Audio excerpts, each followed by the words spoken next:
Hi everyone, আমি রাসমণি। তো চলো আজ তোমাদের সাথে একটা ব্রাইডাল ব্লগ শেয়ার করব, মানে ব্রাইডাল ফটোশ্যুটের একটা ব্লগ শেয়ার করব। ভিডিওটা ছিল দুর্গাপুজোর আগে আমি একটা ফটোশ্যুট করেছিলাম। আমি একজন মেকআপ আর্টিস্ট, সেটা হয়তো তোমরা অনেকেই জানো। তো চলো এবার তোমাদের সাথে কয়েকটা কথা শেয়ার করি। সবসময় কিন্তু প্রফেশনালভাবে শ্যুট করাটা পসিবল হয় না।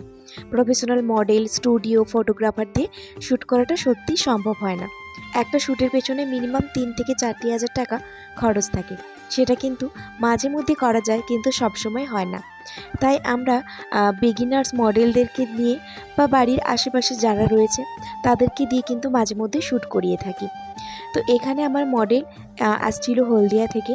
তো এর দেখো মোটামুটি প্রবলেমেটিক স্কিন ছিল, তো সেজন্যই আমি ভাবলাম যে একটু প্রবলেমেটিক স্কিনে এক্সপেরিমেন্ট করা যাক।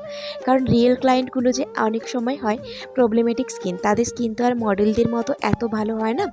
তাই আমাদেরকে কিন্তু এরকম স্কিনে প্র্যাকটিস করাটা খুবই দরকার। এবার বলি, একটা শ্যুটের পেছনে তো অনেক পরিশ্রম করতে হয়, আর একটা শ্যুটের পেছনে অনেক খরচও থাকে।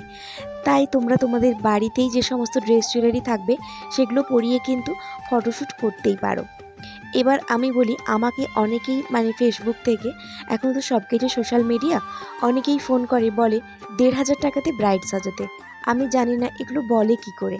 1,500 টাকায় নাকি ব্রাইডাল সাজাতে, অনেকেই নাকি 2,000 টাকাতে সাজিয়ে দিচ্ছে। তো যাই হোক, যে যার বিজনেস, সে কীভাবে তার বিজনেস শুরু মানে চালিয়ে নিয়ে যাবে সেটা অবশ্যই তার ব্যাপার। অনেকে ফোন করে আমাকে জিজ্ঞাসা করে আমার স্টুডিও বা পার্লার আছে কিনা। আমি তাদের উদ্দেশ্যে বলছি আমার এখনও স্টুডিও বা পার্লার নেই। এছাড়াও আমি এখনও বিউটিশিয়ানের কোর্স করিনি, তবে খুব শীঘ্রই বিউটিশিয়ানের একটা কোর্স করব। আর আমি দেখা যাক আমি কতটা কি করতে পারি। যা করব সেটা অবশ্যই তোমাদের সাথে শেয়ার করব। তো এখন দেখো আমার ফটোশ্যুট মোটামুটি মেকআপ আমার ডান হয়ে গিয়েছে, আর এখন আমি আলতা পরিয়ে নিচ্ছি। এবার আমি ছাদে গিয়ে কয়েকটা ফটো অ্যান্ড ভিডিও শ্যুট করব। আজ যে ফটো ভিডিওগুলো করেছিলাম সেগুলো আমার মোবাইলেই করা। আর দেখো ওয়েদারটাও একেবারে বাজে, আজ ওয়েদার একেবারেই সাথ দিচ্ছিল না। সেজন্য ফটোগুলো যে খুব একটা ভালো এসেছে এমনটা নয়। আমার নর্মাল ফোনে যেমন এসেছে সেটা নিয়েই ঠিক আছে, সেটা নিয়েই চলে যাবে। তো এখানে ফটোশ্যুট, ভিডিও সমস্ত কিছু করার পরে আমরা চলে আসি খাওয়া দাওয়ার জন্য। এখানে মডেল আর আমার অ্যাসিস্ট্যান্টের জন্য খাওয়া দাওয়া রেডি করে আমি নিজেও খেতে বসে যাই, কারণ তখন প্রায় 4:30টার মতো বাজে।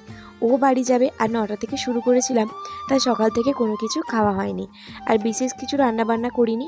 যা রান্না করেছি যে চিংড়ি মাছের বাটি চচ্চড়ি, দই পটল করেছি, আর একটা সবজি করেছি, উচ্ছে ভাজা করেছি, তার সাথে ডাল ছিল, যেহেতু মানে ওই দিন মাংস খাওয়া যাবে না সেজন্য।